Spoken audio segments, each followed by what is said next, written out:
Hello everyone, मेरा नाम अभिषेक है और आप सभी का हमारे चैनल पे स्वागत है।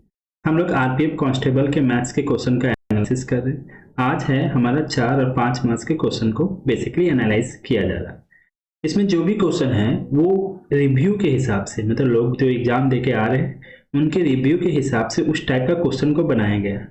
कोई भी एग्जाम दे के आ रहा है वो एग्जैक्ट नहीं बता पा रहा, लेकिन जैसे आपको बोला गया है कि मेंसुरेशन से 2 क्वेश्चन आ रहे, 3 क्वेश्चन आ रहे, इस टाइप के क्वेश्चन है, प्रॉफिट लॉस के क्वेश्चन है, टाइम एंड वर्क के क्वेश्चन है, मतलब जैसा जैसा क्वेश्चन बताया गया उस टाइप के क्वेश्चन है, लेकिन एग्जैक्टली क्वेश्चन नहीं है।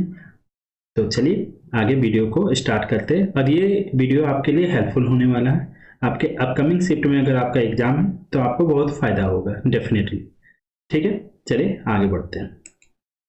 देखिए पहला क्वेश्चन क्या बोल रहा है, the ratio of milk and water in the mixer of 40 litre is 3:2। एक मिक्सर है जो 40 लीटर का है, उसमें मिल्क एंड वाटर का रेशियो कितना है 3:2। तो बोल रहा how much more water should be added, कितना वाटर को ऐड किया जाए कि रेशियो 1:1 हो जाए। ठीक है, सिंपल सा क्वेश्चन है। चलिए बनाते हैं इसको, रेशियो से बनाते हैं क्योंकि रेशियो के फॉर्म में दिया है। इसको परसेंटेज से भी सॉल्व कर सकते हैं, लेकिन चलिए रेशियो के फॉर्म में दिया हो तो रेशियो से बनाते हैं, बहुत सिंपल है। देखिए मिल्क और वाटर का रेशियो दिया है, एक तरफ मिल्क है एक तरफ वाटर है, ठीक ना। अब मिल्क एंड वाटर का रेशियो कितना दे दिया हुआ है 3:2 दिया हुआ है, 3:2। ठीक, how much more water should be added, तो क्या ऐड किया जा रहा है वाटर, तो वाटर के ऊपर हम एक सिंबल दे दिए, ठीक ना, कि वाटर ऐड करने के बाद फाइनली रेशियो कितना हो जा रहा है 1:1। तो एक चीज हमेशा ध्यान में रखना कि मिल्क एंड वाटर का केस यानी मिक्सर का कोई भी केस हो, जिस चीज को मिला रहे इस केस में वाटर को मिला रहे, ठीक ना, वाटर को ऐड किया जा रहा है, जिस चीज को मिला रहे उसको छोड़ के उसके बगल वाला हमेशा इक्वल रहेगा, यानी पहले जितना था उतना अभी भी रहेगा, ठीक ना। तो यहाँ वाटर को मिला रहे, मिल्क में कोई चेंज कर रहे हैं, मिल्क पहले 3 था बाद में कितना हो गया 1 हो गया, यानी मिल्क दोनों में सेम होना चाहिए। अब सेम करने के लिए क्या करेंगे ना, दूसरा वाला रेशियो में हम 3 से मल्टीप्लाई कर दें, क्योंकि पहला वाला में 3 है मिल्क, तो दूसरा वाला में भी हमको 3 बनाना है, तो 3 से मल्टीप्लाई कर दिए। तो मल्टीप्लाई करने के बाद जो आपका नया रेशियो बनेगा हम उसको बगल में लिख देते हैं। मिल्क वाटर का पहले रेशियो था 3:2, बाद में मिल्क एंड वाटर का रेशियो हो गया 3:3, क्योंकि दोनों से मल्टीप्लाई हुआ। ठीक है, अब ये मिल्क एंड वाटर का ये रेशियो पे काम करेंगे। ठीक है, अब देखिए वाटर पहले आपका 2 था, अब वाटर को ऐड करने से वाटर कितना हो गया 3 हो गया, यानी कितना इंक्रीज हुआ 1 इंक्रीज हो गया। तो यही पूछा है कि वाटर कितना ऐड किया गया है, तो चलिए यहाँ 1 ऐड किया गया है, ये तो रेशियो में ना है, तो देखते हैं कितना ऐड किया गया है। देखिए इनिशियली रेशियो कितना था 3:2 था, और 3 और 2 कितना हो गया 5 हो गया, ये टोटल क्वांटिटी हो गया ना, मिल्क वाटर को मिला देंगे तो टोटल 5 हो गया। और इनिशियली हमारे क्वेश्चन के हिसाब से कितना दिया था 40 लीटर, तो 5 इक्वल टू आप 40 लीटर लिखेंगे, तो एक का वैल्यू कितना हो जाएगा 8 लीटर। और यहाँ पे कितना मिलाया गया था, एक का ही वैल्यू निकालना था, तो आपका आंसर कितना हो गया 8 लीटर। ठीक है, चलिए नेक्स्ट क्वेश्चन में चलते हैं। चलिए ये भी क्वेश्चन सेम है, ये मैंने अपने तरफ से लाया, क्यों, क्योंकि अभी आपको रेशियो से क्वेश्चन पूछ चुका है एग्जाम में, तो अब सेम क्वेश्चन आपको परसेंटेज के फॉर्म में भी पूछ सकता है। तो चलिए ये और सिंपल बनेगा, ये एक लाइन में बन जाएगा। जैसे देखिए कैसे बोल रहे 120 लीटर का मिक्सर है मिल्क एंड वाटर का, ठीक है, जिसमें 15% क्या है आपका वाटर है, ध्यान दीजिएगा। How much water should be added to the mixer to make water content 25%, तो कितना वाटर मिलाया जाए कि वाटर कितना हो जाए आपका 25%। तो इसमें भी कॉन्सेप्ट वही है, देखिए, लेकिन ये एक लाइन में बनाएंगे परसेंटेज से। देखिए मिल्क एंड वाटर का सॉल्यूशन है, इनिशियली 120 लीटर का है, देखिए इनिशियली 120 लीटर का है, वाटर पहले 15% था, और इसमें कितना क्या मिलाया गया वाटर को ही ऐड किया गया। तो ध्यान रखिएगा आपने वाटर को ऐड किया है, मिल्क में कोई चेंज नहीं किया है, यानी मिल्क पहले जितना था उतना अभी भी होगा, ठीक ना। तो देखिए इनिशियली 120 लीटर का सॉल्यूशन में 15% वाटर था, तो अब हम मिल्क को इक्वल करके बनाएंगे।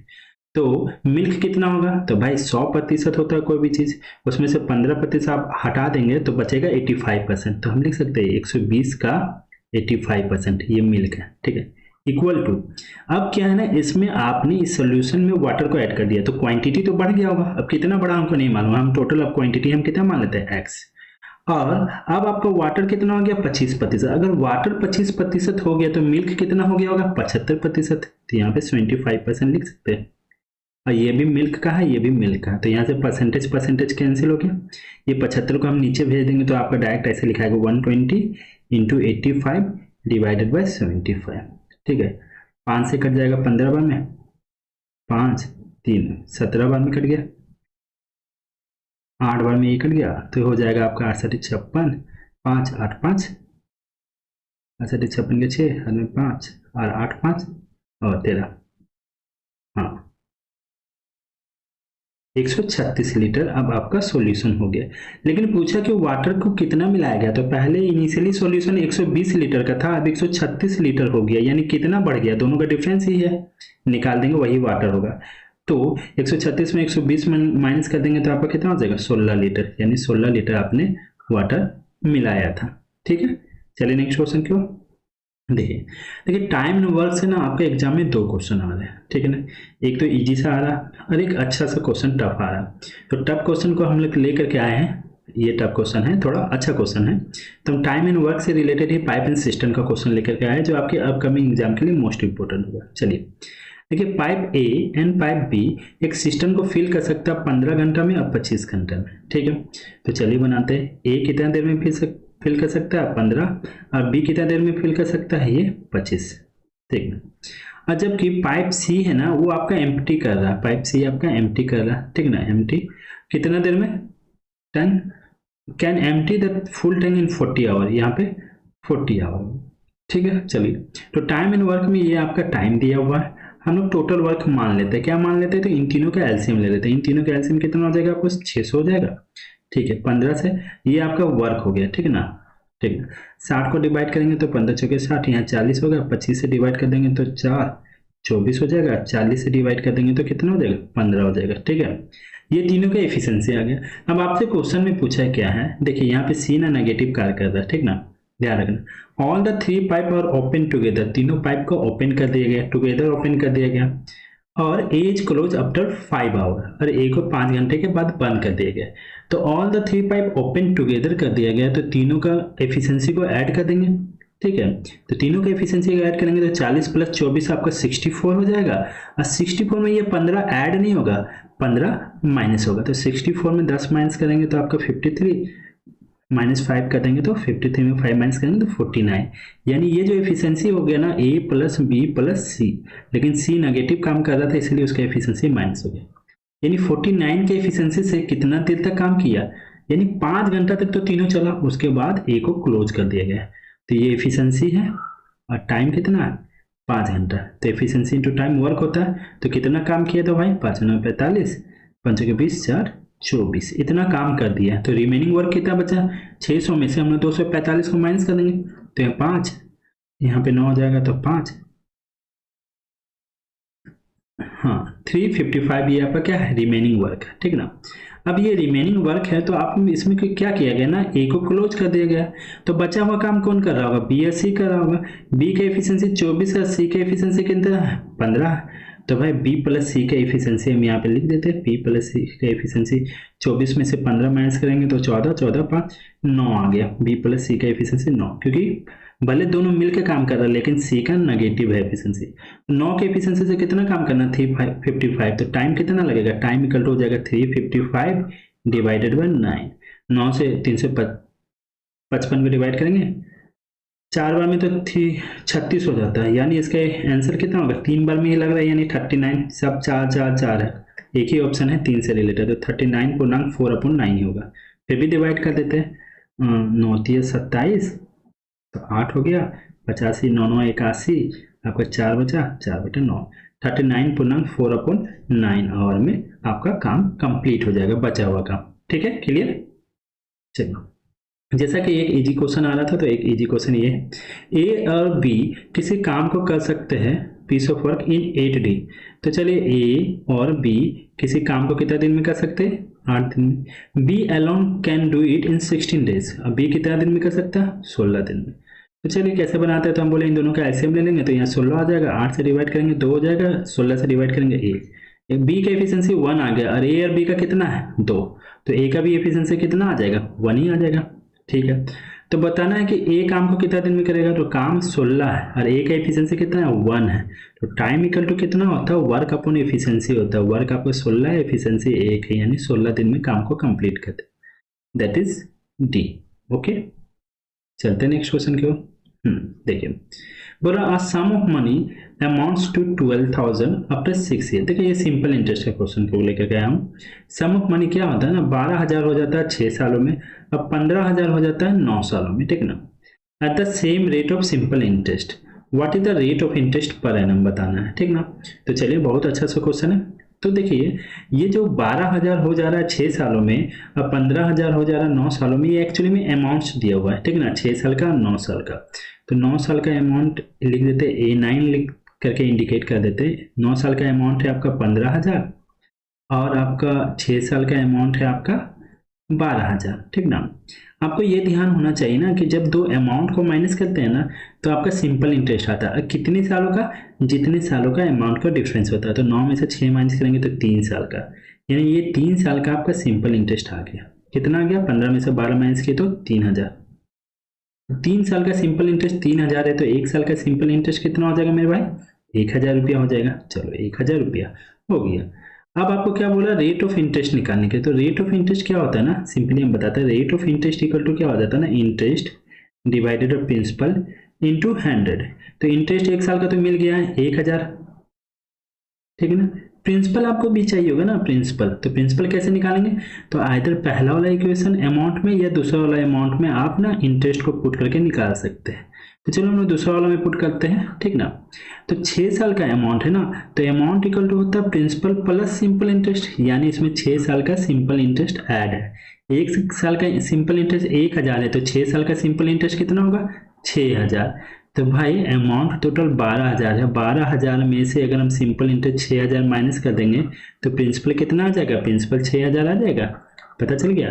तो चलो प्रिंसिपल भी आपका पता चल गया, 6,000 इंटू 100 कट कर देंगे। 1/6 का वैल्यू होता है कितना 16.2/3%। 16.2/3% का वैल्यू होता है आपका 1/6। ठीक है, क्लियर। कल भी इस टाइप का क्वेश्चन को लेकर के आए थे शायद हम, चलो कोई बात नहीं। क्या बोल रहा, a sum of money 3 times of itself in 4 year. ठीक है, ये कोई राशि है जो 4 सालों में 3 गुना हो जाती है कंपाउंड इंटरेस्ट में। बोल रहे कितने सालों में वो 27 गुना हो जाएगी। तो बहुत छोटा सा क्वेश्चन है। देखिए 4 सालों में कोई राशि कितनी गुना हो जा रही है, यहाँ पे टाइम्स लिखते हैं, ठीक है ना, और यहाँ पे समय लिखते हैं, ईयर लिखते हैं, समय, ठीक ना। तो 4 सालों में कितनी गुना हो जा रही है 3 टाइम्स। तो बोला कितने सालों में ये निकालना है 27 गुना हो जाएगी। तो भाई 27 गुना क्या लिख सकते हैं, 3 का पावर क्यू लिख सकते हैं। इसी के टर्म में हम लोग इसको ब्रेक करते हैं, ठीक ना। तो 3 का पावर क्या हो जाएगा क्यू, और जो यहाँ जो पावर में आता है ना वो यहाँ पे समय के साथ मल्टीप्लाई हो जाता है। यानी पहले 4 था, 4 के साथ ये 3 मल्टीप्लाई हो गया, यानी कितने सालों में 12 ईयर में। ठीक है, दैट इज ऑप्शन नंबर आपका 2। अच्छा, ऑप्शन उल्टा पुल्टा लिखा गया है, यानी 12 वर्ष ये होगा आपका आंसर। ठीक है, क्लियर। चले चलते हैं। देखिए मेंसुरेशन से 3 क्वेश्चन आ रहा है बेसिकली आपके एग्जाम में, जैसे आज के एग्जाम में। तो ये नहीं पता चल पा रहा है कि किस टाइप का, लेकिन मेंसुरेशन के सारे फॉर्मूला को आप देख लेना, ठीक ना। जैसे यहाँ पे है 3 मेटालिक क्यूब है, ठीक ना। ठीक है, ये मेंसुरेशन 3D मेंसुरेशन का क्वेश्चन है, ठीक ना। 3 मेटालिक क्यूब उस side are 15 centimetre, 20 centimetre and 25 centimetre, ठीक है, respectively are melted and converted into single cube. इसको मेल्ट करके आपको ना एक सिंगल क्यूब बनाया गया।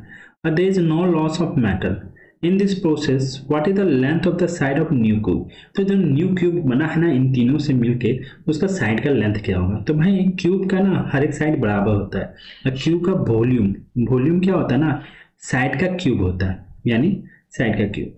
तो जो नया वाला जो बनेगा ना क्यूब, उसका साइड का क्यूब यानी ए क्यूब इक्वल टू पहला वाला जो क्यूब है उसका साइड का क्यूब, यानी 15 का क्यूब। नहीं कुछ ज़्यादा बड़ा हो जाएगा ना, क्यूब उस साइड आर, चलो 20 का क्यूब। हाँ भाई ये 25 का क्यूब, भाई कुछ ज़्यादा बड़ा हो जाएगा क्या, 15 का क्यूब, है ना। चलो 15 का क्यूब होता है आपका 3375, 20 का क्यों होता है आपका 8000, 25 का क्यों होता है 15625, ठीक है 15625। अच्छा यहाँ लिख देते 15625, तीनों का सम कर देते हैं, 5 पर 10 हो जाएगा, 7 9 1 10 हो जाएगा, 6 3 9 1 10 हो जाएगा, 5 3 8 1 9 हो जाएगा, और सॉरी 5 3 8 1 9 9 8 9 8 17 हो जाएगा, अरे ये 27, यानी 27,000 हो गया। ए क्यू का वैल्यू 27,000 हो गया, तो ए का वैल्यू कितना हो गया 30 हो गया। चलो हमको लगा कि कहीं मिस्टेक नहीं कर देंगे। चलिए समझ में आया, जो भी वॉल्यूम का क्यूब होगा, एक्चुअली जो भी तीनों क्यूब को मेल्ट करके बनाया जाएगा, तो सब पहले वाला का वॉल्यूम और लास्ट वाला का वॉल्यूम दोनों क्या होगा, बराबर होता है, ठीक है ना। कभी भी किसी चीज को मेल्ट करके बनाया जाता है तो वॉल्यूम हमेशा बराबर होता है, ठीक है। चलते हैं नेक्स्ट क्वेश्चन के बाद, ये ध्यान रखना। और क्यूब तो आपको याद रहना जरूरी है, एटलीस्ट 25 तक। इस क्वेश्चन से आपको अंदाजा लग गया होगा कि रहना चाहिए। चलिए क्या बोला, the simple interest on a sum of money is 16/25 of the principal. Simple interest कितना है, 16/25 है प्रिंसिपल का। Accordingly if the number of interest rate, annual interest rate and number of year constant remains same, then what the number of year for which the money was lent। तो ठीक है, बोल रहा ना कि सिंपल इंटरेस्ट ना 16/25 है principal का, और number of year rate of interest same है, तो आपको बताना है रेट ऑफ इंटरेस्ट बोले या नंबर ऑफ ईयर, दोनों तो सेम है, कुछ भी पूछ ले तो आपको बताना क्या। तो सिंपली नंबर ऑफ, आपसे क्या पूछा, मनी वॉच है, then what was the number of year, ठीक है। नंबर ऑफ ईयर यानी टाइम पूछा है, तो टाइम इक्वल टू कुछ नहीं है, सिंपली जो वैल्यू दिया हुआ है ना उसका अंडर रूट कर दीजिए 16/25, और इसी के साथ आप 100 में मल्टीप्लाई कीजिए, पूरा अंडर रूट में कर दीजिए, बस सॉल्व कर देंगे। 25 से 100 कट गया 4 बार में, 16 और इंटू 4 है, तो 16 को अंडर रूट से हटाएंगे तो यहाँ 4 आ जाएगा, 4 को अंडर रूट से हटाएंगे तो 2 हो जाएगा, यानी आपका आंसर कितना हो गया 8 ईयर आपका डेट इज। तो जब भी आपको फ्रैक्शन में दे, सिंपली अंडर रूट करके इंटू 100 से मल्टीप्लाई कर दीजिए, आपका आंसर आ जाएगा, ठीक है। नेक्स्ट क्वेश्चन की ओर चलते हैं। देखिए क्या बोला, a man purchase item for ₹1200 and spend 300 on repair. एक आदमी 1200 रुपया में कोई सामान खरीदता है और 300 रुपया उसमें इन्वेस्ट कर देता है और खर्च हो जाता है रिपेयर में। तो भाई आप जब भी कोई चीज खरीदते हैं ना, जितना पैसा आपका लगा होता है वही कॉस्ट प्राइस कहलाता है। तो यहाँ पे कॉस्ट प्राइस कितना हो जाएगा, तो 1200 प्लस 300, ये टोटल आपका कॉस्ट प्राइस हो जाएगा, यानी 1500। और आपने कितना में बेच दिया, तो भाई आपका सेलिंग प्राइस सिंपली दे दिया है 2000 रुपये में बेच दिया। तो भाई 1500 का सामान आपने 2000 में बेच दिया, तो कितना का प्रॉफिट हो गया, 500 रुपया का प्रॉफिट हो गया ना। तो आपसे क्या पूछा गया है, परसेंटेज प्रॉफिट निकालने बोला गया। तो परसेंटेज प्रॉफिट इक्वल टू होता है प्रॉफिट, जो कि 500 रुपया divided by cost price. Cost price आपका 1500 इंटू 100, 500 से 1500 3 बार में कट गया, 1/3 का वैल्यू होता है 33.33%। दैट इज, ओ भाई यहाँ पे दो जगह 33% लिखा गया है, 30 एक ऑप्शन होगा 33.33%। ओके, तो जो भी होगा वही आंसर हो जाएगा, ठीक है। देखिए क्या बोल रहा था, mean of 11 number is 44। 11 number का मीन यानी एवरेज कितना दे दिया हुआ है, 44 दिया हुआ है, ठीक है ना। 11 नंबर का एवरेज, यहाँ पे नंबर दिए हैं और यहाँ पे हम आपको क्या देते हैं, एवरेज दे देते हैं, ठीक है ना। 11 नंबर का एवरेज दे दिया 44, जिसमें से पहला 6 नंबर, यानी इसी 11 में से आपका पहला 6 नंबर का एवरेज कितना है, 39 है, ठीक है ना। इसी 11 में से पहले 6 नंबर का एवरेज 39 है, एंड लास्ट 6 नंबर इज 48। इसी 11 में से लास्ट 6 नंबर का एवरेज कितना दे दिया आपका, 48 है। तो फाइंड द 6th नंबर, ठीक ना, फाइंड द 6th नंबर। तो कोई बात नहीं, हम लोग डेविएशन से सॉल्व करेंगे। टोटल आपका नंबर 11 है, इसी को पहला 6 को काउंट किया है, इसी में से लास्ट 6 को काउंट किया गया। तो टोटल तो आपका एवरेज 44 है, तो ये जो 6 नंबर का एवरेज 39 है, टोटल से कितना कम है, तो भाई टोटल से 5 कम है, यानी -5। एवरेज में 5 कम है तो सम कितना होगा, तो 6 × 30 मल्टीप्लाई कर देते तो -30। देखो एवरेज का फॉर्मूला होता है, एवरेज इक्वल टू होता है सम divided by number of terms होता है। तो जब भी सम निकालना रहेगा ना, तो एवरेज को नंबर ऑफ टर्म से मल्टीप्लाई कर देंगे। तो यहाँ पे एवरेज में 5 का कमी था और नंबर ऑफ टर्म 6 था, तो एवरेज में टोटल कितना का कमी आ गया, -30, यानी सम में टोटल कितना का कमी है, -30। दूसरा नंबर जो एवरेज से 48 है, तो एवरेज से कितना ज्यादा है, तो भाई +4 ज्यादा है, ठीक है, +4 ज़्यादा है तो सम में कितना ज़्यादा हो गया, +24, ठीक है ना। अब इन दोनों में देखते हैं, जोड़ देते हैं, तो -30 +24 करेंगे तो आपका वैल्यू कितना आ जाएगा, -6। तो आपसे पूछा गया वो 6 नंबर क्या है, तो यहाँ पे छठा नंबर 6 6 12 है और टोटल नंबर 11 था, यानी छठा नंबर 2 बार काउंट हो गया। तो जब 6 नंबर के बारे में पूछा जाएगा, जब भी नंबर 2 बार काउंट हो जाएगा तो वो नंबर क्या होगा, जो टोटल एवरेज है, टोटल एवरेज कितना है 44, और यहाँ पे जो साइन आया -6 आया तो आप यहाँ -6 कर देंगे, +6 आता तो +6 कर देते हैं, तो हो जाएगा आपका 38, दैट इज ऑप्शन नंबर ए। तो जब भी आप हमेशा ध्यान रखना, जब भी यहाँ पे नंबर ना जो टोटल दिया हुआ है और जो गिवन है ये दोनों, अगर ये टोटल से हमेशा ज़्यादा होता है तो जो भी साइन रहता है ना उसको एज इट इज लिख देते हैं, ठीक है ना। और एक केस होता है, तो जब एवरेज पढ़ाते हैं तो हम बताते हैं, ठीक है ना, उस केस में हम लोग साइन अपोजिट कर देते हैं, जब टोटल का सम क्या होता है ना टोटल से कम रहता है। जैसे यहाँ पे पहला बार 6 दिया हुआ था, अगला बार 4 देता है, तो 6 4 10 नंबर होता है। उस केस में यहाँ पे जो माइनस साइन आता है तो यहाँ प्लस कर देते हैं, अगर प्लस साइन आता है तो माइनस कर देते हैं, ठीक है। चलो नेक्स्ट क्वेश्चन की ओर बढ़ते हैं। अगला क्वेश्चन है, if a man take 36 minute to cover a certain distance at a speed of 5 kilometre per hour. एक आदमी 36 मिनट में कितना दूरी तय करेगा 5 किलोमीटर पर आवर के स्पीड से। तो भाई आपको डिस्टेंस निकालना है, तो बड़ा इजी से क्वेश्चन था। स्पीड आपका कितना दे दिया, तो भाई ये किलोमीटर पर आवर, ये मिनट में, मिनट को भी आवर में कन्वर्ट करेंगे ना तो हम 60 से डिवाइड कर देंगे, ठीक है।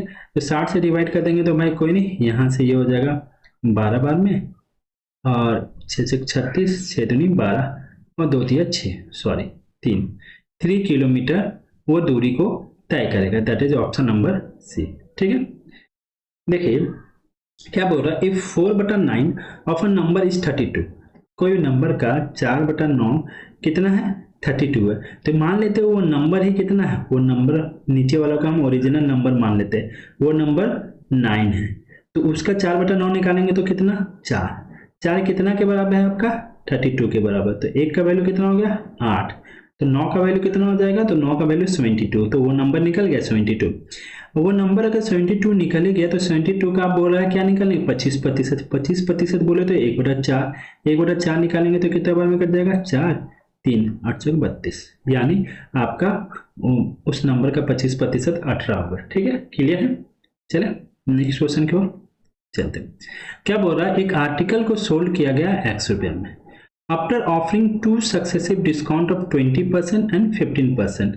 अगर मार्क प्राइस 500 रुपया है तो x का वैल्यू बताना है, यानी सेलिंग प्राइस। तो आपको ये पता होना चाहिए कि डिस्काउंट हमेशा मार्क प्राइस में दिया जाता है, और मार्क प्राइस आपका कितना है 500 रुपया। 2 को डिस्काउंट दिया, पहला डिस्काउंट 20% का है, 20% का डिस्काउंट है तो 80/100 लिख सकते हैं, 80/100, इसको कट करके डायरेक्ट हम लोग 4/5 भी लिख सकते हैं। और दूसरा डिस्काउंट 15% का है, 15% है तो आप 85/100 लिख सकते हैं, ठीक है। ये 2 0 2 0 तो यूं ही कट गया, 1 0 1 0 भी कट गया, 5 से ये कट जाएगा 2 बार में, और 2 से ये कट जाएगा 4 बार में, तो कोई नहीं, 5 20 5 32 33 34, तो वो नंबर मतलब सेलिंग प्राइस कितना आ गया आपका 340 आ गया। चलिए नेक्स्ट क्वेश्चन के चलते हैं। द फ्रैक्शन इक्विवेलेंट टू 47 47 47 ऐसे रिपीट कर रहा है, तो जब भी आपका फ्रैक्शन रिपीट करता है ना 47 47 47, तो 47 का बार कर सकते हैं, ठीक ना। आप 47 का बार किए ना तो इस नंबर को कैसे लिखते हैं 47, और जितना नंबर के ऊपर बार रहता है उसको 99 से डिनोट करता है, दैट इज ऑप्शन नंबर आपका डी, ठीक है। देखिए आपका एग्जाम में सक्सेसिव से क्वेश्चन आ रहा है, सक्सेसिव मतलब लेंथ को इंक्रीज कर दिया, ब्रेथ को इंक्रीज कर दिया, इजी क्वेश्चन आ रहा है। 2 को सक्सेसिव बोला बेसिकली क्वेश्चन आ रहा है, लेकिन ये जो क्वेश्चन है ना ये 3 सक्सेसिव का क्वेश्चन है, इसमें मेंसुरेशन का भी कॉन्सेप्ट है और परसेंटेज का भी क्वेश्चन है, तो ये आपके लिए अपकमिंग के लिए बहुत इंपॉर्टेंट होने वाला है, हमको लगता है पूछा जा सकता है। देखिए if radius and height of right circular cone are both increase by 25%, by what percent is volume increase. देखिए तो रेडियस को भी इंक्रीज कर दिया गया और हाइट को भी इंक्रीज कर दिया गया, तो वॉल्यूम कितना प्रतिशत से इंक्रीज कर दिया, तो वॉल्यूम का फॉर्मूला आप लोग जानते होंगे, बाय r² h होता है, यानी r को 2 बार इंक्रीज कर रहा है और एच को एक बार इंक्रीज कर रहे हैं, यानी टोटल इंक्रीज कितने बार हो रहा है, 3 बार इंक्रीज हो रहा है। यानी यहाँ पे सक्सेसिव कितने बार लगेगा, 3 बार लगेगा। तो एक फॉर्मूला होता है सक्सेसिव का 3 बार वाला, तो 3 बार वाला फॉर्मूला ना जो बहुत लंबा होता है, तो आप ना 2 बार वाला से भी निकाल सकते हैं। तो हम 2 बार वाला से ही डायरेक्ट आपको बता देते हैं। देखिए 2 बार वाला को ही लगाते हैं, तो सक्सेसिव का फॉर्मूला तो आप लोग जानते हैं, 2 बार वाला तो सबको याद रहता है, X plus X into Y divided by 100। ठीक है, तो यहाँ पे क्या है, क्योंकि दोनों का केस में सेम पड़ा है, तो 25 प्लस 25 इंटू 25 डिवाइडेड बाय 100। तो 25 25 50 हो गया, 25 का 625 होता है, और 100 से डिवाइड करेंगे 6.25 होगा।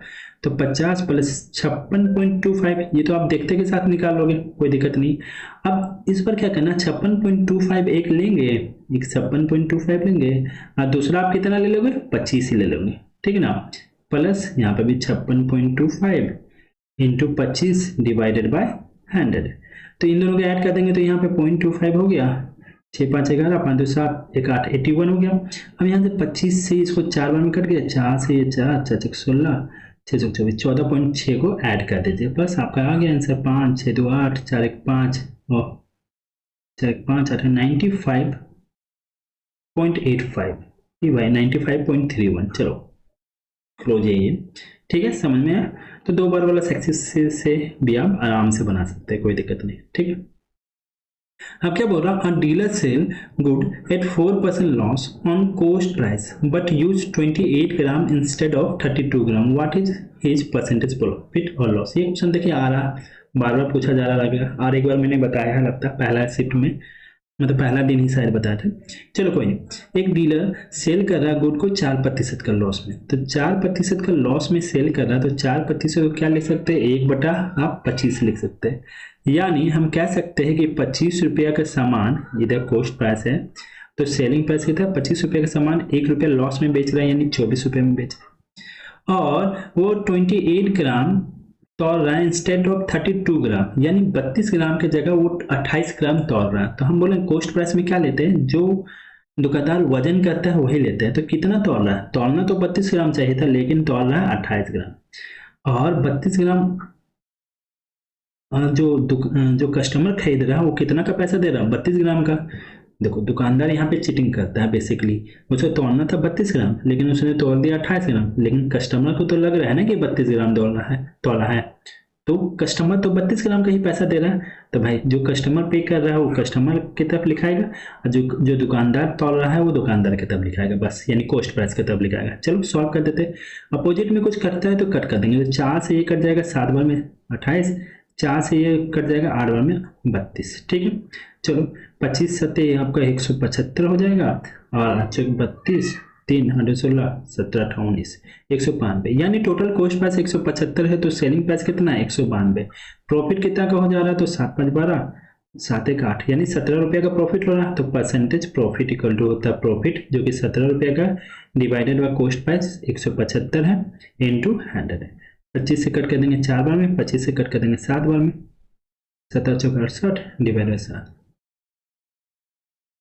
7 9 63, हाँ 63 5 9.5/7%, ठीक है। ऑप्शन नंबर आपका ए हो गया। देखिए रिकरिंग हो रहा 9.467 को आपको फ्रैक्शन के टर्म में कन्वर्ट करना है, तो रिकरिंग को आप ध्यान दीजिए, नंबर सिस्टम पे थोड़ा ध्यान दीजिएगा। 9.467 को करना है तो इसको ऐसे लिख सकते हैं 9 प्लस 0.467, और 7 के ऊपर बार है सिर्फ, ध्यान देना। तो इसको 9 को तो साइड ही रहने दो, 0.467 इसको तो लिख देंगे 467 पहले लिख देंगे, और देखिए जितना के ऊपर बार है उसको छोड़ के उसके पहले कितना नंबर है 2 नंबर, उतना को माइनस कर देंगे पहले 46 डिवाइडेड बाय, हमको पता है कि जिस नंबर के ऊपर बार रहता है उतना पे 9 लिखते हैं, उतना तो एक ही नंबर के ऊपर बार है 9, अब बाकी उसके बाद जो नंबर है 2 नंबर और बचा हो उतना आप 0 रिपोर्ट कर देते हैं। तो ये हो जाएगा 9 प्लस 467 माइनस 46 अपॉन 100, तो 9 इधर रहने दो, इसमें 67 में 46 माइनस कर देंगे तो 6 1 7 4 5 6 421 अपॉन 900, 9.421/900, ठीक है। चलिए नेक्स्ट क्वेश्चन क्या हो, what will be the list number which when divided by 12 21 35 leaves 6 as a reminder in each case. तो भाई ये क्वेश्चन बनाना है। बोला 12, 21 और 35 से डिवाइड करने के बाद 6 रिमाइंडर छोड़ रहा है हर एक केस में। तो रिक्वायर्ड नंबर क्या होगा, देखिए सिंपल सा, रिक्वायर्ड नंबर इक्वल टू हो जाएगा, एक लाइन लिख देते हैं, एलसीएम एलसीएम ऑफ किसका किसका, तो 12, 21 और 35 इतना प्लस आप 6 होगा, ये रिक्वायर्ड नंबर होगा। तो 12, 21, 35 का एलसीएम निकालना सिखाते हैं आपको। देखिए बिना कुछ किए, बिना आपको वैसे लाइन उन पार के, बिना कुछ किए आप एलसीएम निकाल सकते हैं। कैसे, तो इसमें जो सबसे बड़ा नंबर है 35, उसको लेते हैं, ठीक ना। अब 35 को लेते हैं, सब नंबर से कंपेयर करते हैं, ठीक ना। तो 35 को जब कंपेयर कीजिएगा ना 12 से, तो 12 में क्या क्या आता है, 4 और 3, 4 और 3 12 होता है, ठीक है, 4 और 3 12 का आता है। ठीक है। तो ये 12 और 35 में कुछ कॉमन मिल रहा है, नहीं मिल रहा है, तो पूरा का पूरा 12 35 के साथ मल्टीप्लाई हो जाएगा, ठीक है। अब 21 को लेते हैं, वो खत्म हो गया, 12 को छोड़ दो। अभी 21 को लेते हैं, तो 21 में 7 और 3 होता है, तो देखिए इस 21 का जो 7 है वो 35 में आ रहा है, ठीक है 7, और 21 का जो 3 है इस 12 में आ जा रहा है, तो 21 का कोई काम नहीं है, हटा दो। अगर उसका मल्टीपल इसमें आ जा रहा है तो कोई काम नहीं। अब 35 और 12 को मल्टीप्लाई कर दे तो 12 5 60 के 0, 8 1 6, 12 3 36, 36 और 6 42 हो जाएगा, 420। ये आपका एलसीएम हो गया, और आंसर में क्या था, +6 करना था, तो 420 + 6 426 आपका आंसर हो जाएगा। That is option number A, ठीक है, क्लियर। चलो क्या बोल रहा है, the list number which when divided by 4 6 8 9 leaves 0 reminder. क्या है ना, एक नंबर बताना है जो 4 6 8 9 से डिवाइड हो तो 0 रिमाइंडर छोड़े, यानी एलसीएम ही बताना। और वो क्या है ना, वो नंबर जो आए ना वो 13 से भी डिवाइड करने पे ना 7 रिमाइंडर छोड़ता है। तो चलो वो भी कंडीशन को चेक करना। तो पहले हम क्या निकालते हैं, वो नंबर निकालते हैं जो 4 6 और 8 और 9 से डिविजिबल है। तो रिक्वायर्ड नंबर क्या होगा, पहले एलसीएम निकाल लेते हैं इन तीनों का। तो एलसीएम इक्वल टू हो जाएगा 4 6 8 9, ये तो बहुत छोटा छोटा नंबर है, तो इसका तो देख करके ही पता चल रहा है एलसीएम क्या है। इन सभी का कॉमन मल्टीपल 72 है, 9 का टेबल में भी आता है, 8 का टेबल में भी आता है, 6 का टेबल में और 4 का टेबल में, तो ये तो 72 है, ठीक। 72 आपका एलसीएम आ गया। लेकिन आपको दूसरा कंडीशन भी तो चेक करना है ना, कि जो 13 से डिवाइड करने पे 7 रिमाइंडर छोड़े।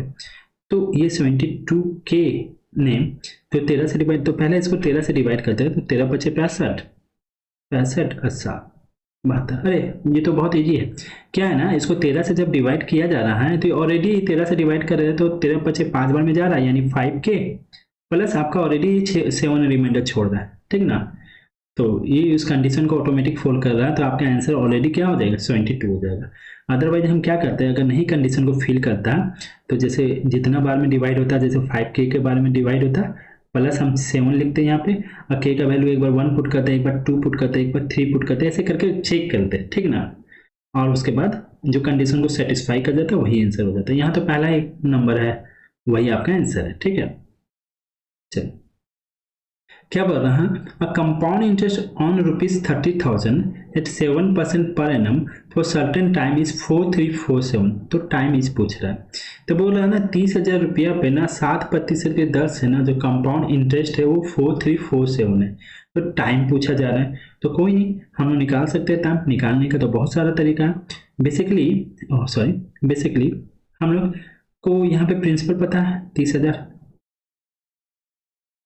30,000 अमाउंट क्या है, तो प्रिंसिपल पे इंटरेस्ट को ऐड कर देंगे तो वही अमाउंट हो जाएगा। तो अमाउंट हो जाएगा 34347, ठीक है। ये तो 30,000 3 से कट रहा होगा, तो हम लोग कट करेंगे, ठीक है ना, क्योंकि हम लोग ये वाला फॉर्मूला के बेसिस पे सॉल्व कर रहे हैं डायरेक्ट। A = P1 + R/100⁻t, उसे डायरेक्टली कैसे सॉल्व करें, डायरेक्ट देखिए 3 से कट रहा है, ये कट रहा है, 3 3 6 4 4 8 8 7 15 कट रहा है, तो 3 से ये 1 2 3 4, और 3 से 1 कट करेंगे 3 3 1 4 3 4 12 1 13 14 3 12 13 14 9 2 27, देखो 1 1 4 4 9, ठीक है। कुछ गड़बड़ की है क्या, ठीक है। ये तो 10 का, चलो इसमें कट करने के बाद नहीं आ रहा है क्या, ठीक से कट गया, 3 3 3 12 13 14 3 12 13 14 1149 और कट रहा। चलो कोई नहीं, हम दूसरा तरीका से देखते हैं। हम रेशियो से बता रहे थे लेकिन नहीं हो रहा, तो चलो हम लोग कंपाउंड इंटरेस्ट निकालते हैं सिंपली। 30,000 का 7% निकालेंगे तो 2 को 0 कट जाएगा, तो 2100 हो गया। पहला ईयर का कंपाउंड इंटरेस्ट 2100, आपको 4347 लाना है। तो चलो कोई नहीं, पहला साल से प्रिंसिपल पे इंटरेस्ट निकलता है, दूसरा साल फिर निकालेंगे तो फिर आपको निकलेगा 2100 प्लस जो जिस ईयर हम लोग कंपाउंड इंटरेस्ट निकालते हैं उस ईयर को छोड़ के उसके पहले वाला ईयर पे इंटरेस्ट निकालते हैं। तो 2100 का 7% निकालेंगे, 7 7 14 147। तो आप देखिए 2 साल ही निकाले हैं, तो आपको नहीं लग रहा 4347 के करीब आ गया है? तो चलो जोड़ करके देखते हैं। तो 21 ये 4200 हो गया प्लस ये 147 हो गया, तो जोड़ देंगे तो यहाँ हो जाएगा 4347। चलो तो ये तो ज़्यादा सिंपल था, यानी 2 साल का ये है, 2 साल का इंटरेस्ट आपका 4347 डायरेक्टली आ गया। ये रेशियो से ट्राई कर रहे थे, रेशियो से भी ट्राई करना इजी होता है समटाइम इससे इजी हो जाता है। चलिए कोई नहीं, नेक्स्ट क्वेश्चन की ओर बढ़ते हैं। क्या बोल रहा है? The price of milk fall down by 20%। Milk का प्राइस क्या है ना 20% से डिक्रीज कर गया। By how much percentage house holder increase his consumption so as not decrease expenditure. तो जब भी एक्सपेंडिचर आपका सेम होता है ना, तो प्राइस और क्वांटिटी, कंजप्शन का मतलब क्या होता है, क्वांटिटी का रिलेशन क्या होता है ना, इनवर्सली प्रोपोर्शनल होता है, ठीक ना। तो प्राइस में 20% का क्या हो गया ना, price of milk fall down 20% मतलब 1/5, यानी प्राइस इनिशियली 5 था तो बाद में 4 हो गया, तो क्वांटिटी का रेशियो कितना हो जाता है ना, 4 और 5, ये क्वांटिटी का रेशियो। तो यही आपसे बोल रहा है कि क्या बोल रहा है, हाउस होल्डर इंक्रीज इसका क्वांटिटी को कितना इंक्रीज कर दे कि एक्सपेंडिचर में कोई बदलाव नहीं आए। तो क्वांटिटी को 4 से कितना कर दिया, 5, यानी कितना बढ़ा दिया है, 1। तो परसेंटेज में जो इंक्रीज हुआ वो कितना हो जाएगा, percentage increase equal to increase in value जो कि 1 है, डिवाइडेड बाय आपका इनिशियल वैल्यू से हम इसे कंपेयर करते हैं 4 इंटू 100। तो 4 से कट कर देंगे तो ये कितना हो जाएगा 25%, that is 25%, option number A. ठीक है, अच्छा सा क्वेश्चन है, इजी सा। चलो देखिए ये भी क्वेश्चन में बहुत बार रिपीट किया जाता है। Due to 10% decrease in the price of sugar, sugar के प्राइस में क्या होना, 10% का कमी आ गया, तो Ram can buy 5 kg more sugar. तो राम ना 5 kg ज़्यादा शुगर खरीद पा रहा है ₹100 में। Then find the actual price of the sugar. तो देखिए हम ना यहाँ पे ना आपको एक्चुअल प्राइस तो निकालने सिखाएंगे, साथ ही साथ इसमें दूसरा क्वेश्चन फाइनल प्राइस भी निकालने सिखाएंगे। एक्चुअल प्राइस, फाइनल प्राइस और दोनों प्राइस के बीच का डिफरेंस भी निकालने आपको सिखा देंगे एक ही क्वेश्चन में। आपसे कुछ भी पूछ सकता है, कभी एक्चुअल पूछता है, कभी फाइनल प्राइस पूछता है, कभी डिफरेंस पूछता है। तो देखिए सिंपल सा रिलेशन है, प्राइस और क्वांटिटी तो आपको पता है इनवर्स रिलेशन होता है, बस ये पता है। तो देखिए प्राइस में कितना प्रतिशत का डिक्रीज हो गया, 10% का। 10% का डिक्रीज हुआ तो 10% को क्या लिख सकते हैं, 1/10।